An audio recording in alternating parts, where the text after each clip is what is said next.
Hi students, welcome to Bhaskar's biology. ఈ వీడియోలో intermediate first year botany point of the living world. So దీనికి సంబంధించి ఈ లైఫ్కి డెఫినేషన్ అనేది లేదు. అంటే లైఫ్ని డిఫైన్ చేయడం కష్టం. అయితే లివింగ్ ఆర్గానిజం కొన్ని క్యారెక్టర్స్ ఉంటాయి. సో క్యారెక్టర్స్ని బేస్ చేసుకొని లైఫ్ ఉందా లేదని మనం కన్సిడర్ చేయడం జరుగుతుంది. అయితే ఇక్కడ క్యారెక్టర్స్ అనేవి ఉంటాయి. అయితే ఏ క్యారెక్టర్స్ అనేవి వెల్ డిఫైనింగ్ క్యారెక్టర్, ఏది నాన్ డిఫైనింగ్ క్యారెక్టర్ అనేది మనకి ఇక్కడ ఇంపార్టెంట్. అయితే ఇవి నాన్ డిఫైనింగ్ క్యారెక్టర్స్ అంటే అర్థం ఏంటంటే ఇప్పుడు చూద్దాం. First of all non defining క్యారెక్టర్స్లో ఫస్ట్ వన్ గ్రోత్ ఇవ్వడం జరిగింది. అంటే లివింగ్ ఆర్గానిజమ్స్ ఏవైతే లివింగ్ ఆర్గానిజమ్స్ అన్నింటిలో కూడా గ్రోత్ జరుగుతుంది. అయితే గ్రోత్ డిఫైనింగ్ క్యారెక్టర్ అంటే కాదు అని చెప్తున్నారు. ఎందుకు కాదు అంటే లైఫ్ అనేది ఎందుకు డిఫైనింగ్ అంటే గ్రోత్ అనేది ఎందుకు వెల్ డిఫైనింగ్ క్యారెక్టర్ కాదు అంటే అందుకే దీన్ని మనం ఏంటంటే నాన్ డిఫైనింగ్ క్యారెక్టర్ అన్నాం. ఎందుకంటే ఇక్కడ చూడండి, few non living objects also exhibit growth. కొన్ని నాన్ లివింగ్ ఆబ్జెక్ట్స్ ఏవవుతున్నాయి అవి కూడా వాటిలో కూడా మనకి గ్రోత్ అయితే కనిపిస్తుంది. ఇక్కడ మనకి శాండ్ ఎగ్జాంపుల్గా తీసుకుంటే శాండ్ అనేది ఏమవుతుందంటే వేరే ప్లేస్ నుంచి ఏమన్నా సబ్స్టాన్స్ అవి వచ్చి దాని మీద అక్యుములేట్ అయింది అనుకుంటే దానిపైన ఇలా సబ్స్టాన్స్ అంతా పేరుకుపోతుంది అవుట్ సైడ్. ఈ అక్యుములేషన్ పాయింట్ ఆఫ్లో ఏమవుతుంది, సైజ్ ఇంక్రీజ్ అవుతుంది, అంటే గ్రోత్ జరుగుతుంది ఇందులో. సో ఈ గ్రోత్ జరుగుతుంది కాబట్టి అంటే లివింగ్ ఆర్గానిజమ్స్లోనే కాకుండా నాన్ లివింగ్ ఆబ్జెక్ట్స్లో కూడా కొన్నిట్లో గ్రోత్ కనిపిస్తుంది. అయితే ఇది అవుట్ సైడ్ కనిపిస్తుంది. లివింగ్ ఆర్గానిజం ఇన్సైడ్ ఉంటుంది, ఇది అవుట్ సైడ్ ఉంటుంది.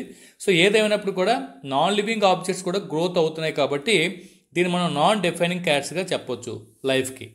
ఇక సెకండ్ వచ్చి రీప్రొడక్షన్ కూడా నాన్ డిఫైనింగ్ క్యారెక్టర్లోకి రావడం జరుగుతుంది. దీనికి రీజన్ ఏంటంటే మ్యాక్సిమం అన్ని లివింగ్ ఆర్గానిజమ్స్ కూడా ఏదైతే రిప్రొడక్షన్ ఇన్వాల్వ్ అవుతాయి. కానీ some of the living organisms like మ్యూల్స్ అంటే మనకి ఏంటంటే ఈ హార్స్కి డాంకీ నుంచి ప్రొడ్యూస్ చేసేటువంటి ఆర్గన్స్ మనం ఏంటంటే మ్యూల్స్ అంటాం.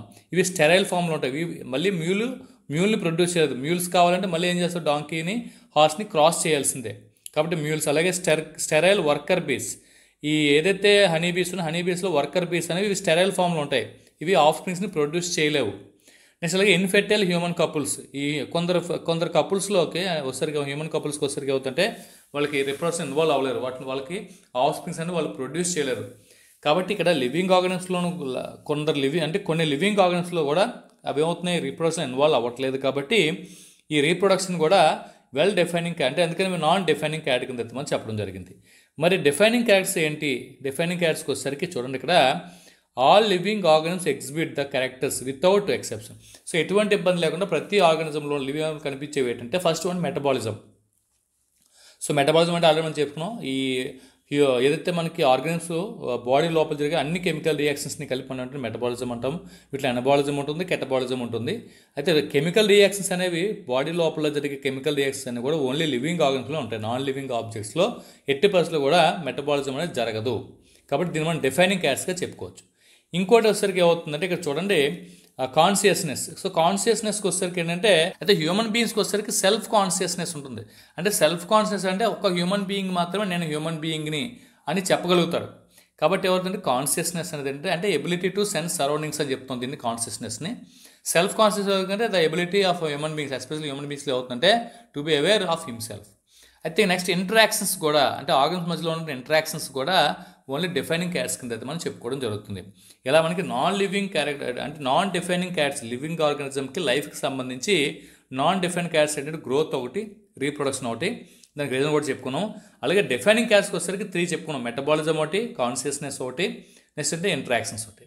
సో ఇవిలా మనకి ఏంటంటే డిఫైనింగ్ క్యారెక్టర్స్ కింద చెప్పుకోవచ్చు. ఓకే స్టూడెంట్స్, ఈ వీడియో మీకు ఎంతకంత హెల్ప్ అవుతుంది లైక్ చేయండి, షేర్ చేయండి, ఛానల్ సబ్స్క్రైబ్ చేసుకోండి. Thanks for watching. Thank you very much.